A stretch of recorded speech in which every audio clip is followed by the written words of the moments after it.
मैं आज देख रहा था हमने कहां पर गलती की, क्या हमारा भी कोई इसमें कसूर था?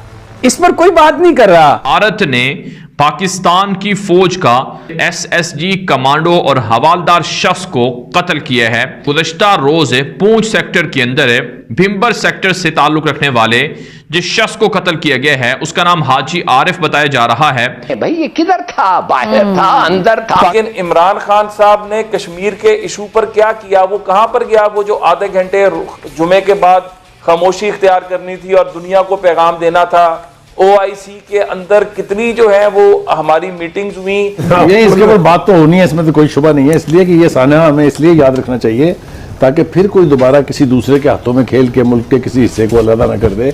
क्या हमें अब ये रियलाइजेशन नहीं हो चुकी? क्या ये हकायक नहीं है कि बांग्लादेश कैसे बना था, हिंदुस्तान ने किस तरह मुक्ति बानी और दूसरी जो तंजीमें हैं उनको तश्कील दे के, ट्रेनिंग दे के मुल्क दो लख्त किया। ये पाकिस्तान के अंदर भी अमनो अमान की जो सूरत खराब हुई, जो बलोचिस्तान के अंदर हुआ, जो ये APS का वाकया हुआ, उसके अंदर भी ये दहशतगर्द जो मोदी है इसके इनके फुट स्टेप्स हैं। इनमें छपा हुआ है कि we will fight till end. हथियार डाल चुके हैं, सारी चीजें हो चुकी हैं, उन्होंने जंग जारी, हम लड़े हैं। 13 दिसंबर को न्यारी साहब ने कहा था कि ओवर माय डेड बॉडी और मेरी वो लाश के ऊपर से ही सरेंडर होगा और 2 दिन बाद सरेंडर वो हो गया था। नमस्कार दोस्तों, स्वागत है आप लोग का INA न्यूज के एक और नए वीडियो में। दोस्तों, इंडियन आर्मी की बढ़ती पावर को देख पाकिस्तान को अब एक बार फिर से 1971 के सिलेंडर की जो याद है वो एक बार फिर से आया है। दोस्तों, पाकिस्तानी जो हैं वो 1971 में जो कुछ भी उनके साथ हुआ है वो ज़िंदगी भर और पूरी जब तक पाकिस्तान मिटेगा नहीं तब तक वो भूलेंगे नहीं, क्योंकि जिस प्रकार से 1971 में भारत ने पाकिस्तानी फ़ौजियों को अपने सामने बंदूक नीचे रखने और सरेंडर करवाने पे मजबूर कर दिया था, आज भी पाकिस्तान के लिए वो काला सपना बना बैठा है। तो दोस्तों, अगर आप इसके बारे में संपूर्ण जानकारी लेना चाहते हैं तो मैं आपको एक प्योर इंडियन प्लेटफॉर्म बता रहा हूं जिसका नाम कुकू FM है। वहां पर आपको इंडिया चाइना से रिलेटेड एक बहुत मज़ेदार कहानी मिलेगी जिससे आप संपूर्ण जानकारी ले सकते हैं, जिसका लिंक मैं आपको डिस्क्रिप्शन और पिन कमेंट में मिल जाएगी। कुकू FM पर आपको नेशनल सिक्योरिटी, जियो पॉलिटिक्स और वर्ल्ड अफेयर्स की ढेरों सारी अच्छी कहानियाँ मिलेंगी जिसको आप सुन सकते हैं। इसमें खास बात यह है कि अगर आप 1 ईयर का सब्सक्रिप्शन लेना चाहते हैं तो INL फैमिली के पहले 250 मेंबर्स के लिए 50% तक का डिस्काउंट है। जो सब्सक्रिप्शन पहले आप 1 साल के लिए 399 रुपये में ले रहे थे, अब आप हमारे कोड का इस्तेमाल करके 199 में ले सकते हैं। इस एप्लीकेशन की रेटिंग 4.5 की है जो आपको प्ले स्टोर, ऐप स्टोर दोनों पे मिल जाएगी। इस ऐप पर आपको पॉपुलर ऑडियो बुक, समरी और इंटरटेनमेंट स्टोरी ऑडियो फॉर्मेट में मिल जाएगी। तो जाइए जल्दी से कुकू FM को डाउनलोड कीजिए और इस ऑफर का फ़ायदा उठाइए। तो चलिए अब हम बात कर लेते हैं इंडिया और पाकिस्तान के बारे में। हर तरफ मीडिया में हमें ये तो खबरें मिल रही हैं कि भारत की साजिश थी, इसमें कोई शक नहीं, भारत की साजिश थी। पाकिस्तान के इदारों पर, पाकिस्तान के लोगों का एतमाद मजरू करने के लिए भारत में मुक्ति बानी ने बड़ी एक गेम बनाई और उसमें वो किसी हद तक कामयाब रहे। इंटरनेशनल एस्टेब्लिशमेंट भी उनके साथ थी। लेकिन मैं आज देख रहा था हमने कहां पर गलती की, क्या हमारा भी कोई इसमें कसूर था? इस पर कोई बात नहीं कर रहा जफर लाली साहब। ऐसा लगता है कि ये बस सब कुछ इंडिया की ही एक साजिश की वजह से हुआ है और हम तो सारे काम ठीक कर रहे थे। आप क्या कहते हैं?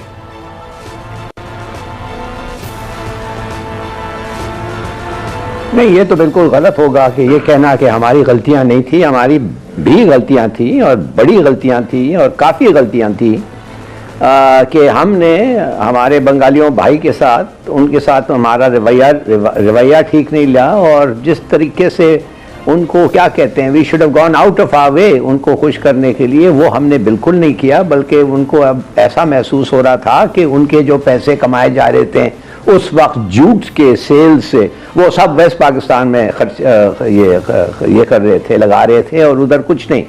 और फिर मेरे ख्याल में उनके हमारे जो मिसाल के तौर पे ब्यूरोक्रेट्स थे जो उधर गए थे और उधर उन्होंने अपनी एडमिनिस्ट्रेशन लगा, उनका भी रवैया कुछ ऐसा था कि ऐसा लगता था कि ये सोच रहे थे कि कुछ सुपीरियर हैं ये लोग। ये सब चीज़ें तो सही, मगर ये मैं कहूँगा आपसे कि ये जो साजिश थी अलग होने का, ये जो साजिश, ये नॉट एट ऑल कि ये सब पाकिस्तान का कसूर था, बिल्कुल नहीं। ये बंगालियों खुद और ख़ास तौर मुजीबुर रहमान, ताजुद्दीन और अवामी लीग। देखिए, अगर ये साजिश नहीं होती, पहले ये साजिश 1971 में तो नहीं हुआ ना, ये साजिश 1962 में हुआ, जब खुफिया तौर से मुजीबुर रहमान जाके इंदिरा गांधी को मिला, फिर 1966 में हुआ, फिर अगरतला का केस हुआ। हमने कुछ नहीं किया, हमारी इंटेलिजेंस किधर थी? हमारी इंटेलिजेंस ने पकड़ा इनको, मगर उस वक्त की हुकूमत ने कोई एक्शन नहीं ली। क्यों नहीं ली? कहने की बात यह है कि उनका भी ये था ख्वाहिश। और देखिए, मैं कहता हूं कि लोग कहते हैं नहीं वो मेजॉरिटी में था, उसको गवर्नमेंट दे देते। भाई वो ऐसा मेजॉरिटी था उसका कि एक सीट पाकिस्तान में उसका नहीं था।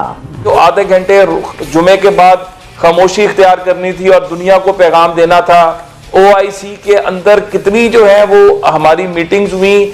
आज इंडिया में जो कुछ हो रहा है इसके ऊपर पाकिस्तान को मुतालबा करना चाहिए था कि OIC का इजलास फौरी तौर पर बुलाया जाए, क्योंकि इंडिया ज्यादा से ज्यादा फायदा लेता है UAE से, सऊदी अरब से। इस वक्त मिडिल ईस्ट के अंदर इंडिया जो है उसके मुफादात बहुत ज्यादा है, उनका बिजनेस जो है वो बहुत ज्यादा है।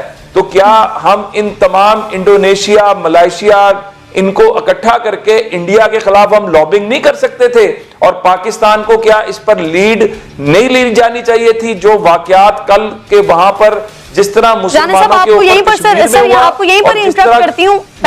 हथियार डाल चुके हैं, सारी चीजें हो चुकी हैं, उन्होंने जंग जारी हम लड़े हैं। 13 दिसंबर को न्यारी साहब ने कहा था कि ओवर माय डेड बॉडी, और मेरी वो लाश के ऊपर से ही सरेंडर होगा, और 2 दिन बाद सरेंडर वो हो गया था। और जनरल जैकब जो थे, वो जो उसको वो इंडियन आर्मी को वहां लीड कर रहे थे उधर वहां पे उनको ऑपरेशन को, उन्होंने बाद में अपनी बुक्स में भी लिखा कि हम उनसे जाके एक तरह की सीज फायर उनके जहन में थी कि वो करते हैं, तो सरेंडर नहीं वो करने गए थे, बल्कि वहां पे जब गए तो नियाज़ी साहब ने फिर आगे से उन्होंने वहीं मौका देखा तो वहीं सरेंडर करा दिया। और बड़ी इंटरेस्टिंग चीज उनकी बुक में है, मेरे जसवंत सिंह ने जो लिखी है इंडिया एट रिस्क, अगर मैं गलत नहीं कहा, उसमें मैंने पढ़ा था कि वो जो पिस्टल था जो उनको हैंड ओवर करते हैं ना, एक उसकी सेरेमोनियल एक होती है, तो वो भी वो कहते हैं चलने वाला नहीं था। आपका सवाल एक और चीज थी, क्या हमने कोई सबक सीखा है? या आपको लगता है बलूचिस्तान में जो कुछ हुआ है हमने सबक सीखे हैं यहाँ पे? या जिस तरीके का या पश्तीन इनकी PTM मूवमेंट को हमने हैंडल करने की कोशिश की, ये सबक सीखने वाली बातें। एक नए एक यहाँ दानिश्वर लेके हैं उस लम्स की यूनिवर्सिटी से जनाब, और वो आए हैं, एक उनको यहाँ रहमतुल्लाह आलमीन अथॉरिटी का चेयरमैन बनाया गया। उनके जरा भाषण सुने, जरा लेक्चर सुने। उन्होंने तमाम सन ऑफ द साइल जो हैं इस खित्ते के, पश्तून हूँ, सिंधी हूँ, सराइकी हूँ, उन तमाम को उन्होंने कहा आप इनको बाहर से जो भी अपने हकूक के लिए आवाज उठाते हैं, इनको बाहर से फंडिंग हो रही है, ये गैर मुल्की एजेंट हैं। ये उन्होंने कहा, जिनको इमरान खान साहब पिक करके लाए हैं, चुन के आए हैं कि आपने रहमतुल्लाह आलमीन जो है ना, आपने उनको वो करना। सो उन्होंने ये डिफाइन कर दिया, जो मसूफ नए आए हैं, डॉक्टर साहब आए हैं, कि उससे लेकर सियालकोट से लेकर जेलम तक के लोग इस मुल्क के वफादार भी हैं, सिर्फ उन्हीं की वफादारी मशकूक नहीं है। बाकी जितने इस खित्ते के लोग हैं ना, आमिर साहब आप भी उनमें आते, वफादारों में आते हैं। खैर आप ना परेशान हो नहीं, मैंने इसलिए हंसी आ गई कि मैंने अभी जिक्र किया है कि 448 पूरे सब कॉन्टिनेंट की मुसलमानों की रिजर्व सीटें थी, पूरे खित्ते से 2 सीटें मिली थी 448 में मुस्लिम लीग को। और ये आखिरी 4-5 साल में ख्याल आया हो ये तो मुफ्त में मिल रहा है यार, पूरी लैंड ग्रैबिंग हो सकती है। 90% जो लाहौर के अंदर वेल्थ थी, कराची के अंदर, वो हिंदू सिखों के पास थी। लाहौर ये जो कुर्बानियां दी थी वो यूपी वालों ने दी थी, बंगाल वालों ने दी थी, ये किया था। ये हम बड़े लेट कमर्स थे इस खित्ते के लोग। आखिर में आखिरी जो है ना इलेक्शन 44 का जो हुआ था, उसमें फिर उन्होंने कायदे आज़म ने यहाँ पे मूवमेंट को जरा लगाया था, तो इनको ख्याल आया कि हो यार ये तो बड़ा जबरदस्त मजे का काम हो जाएगा।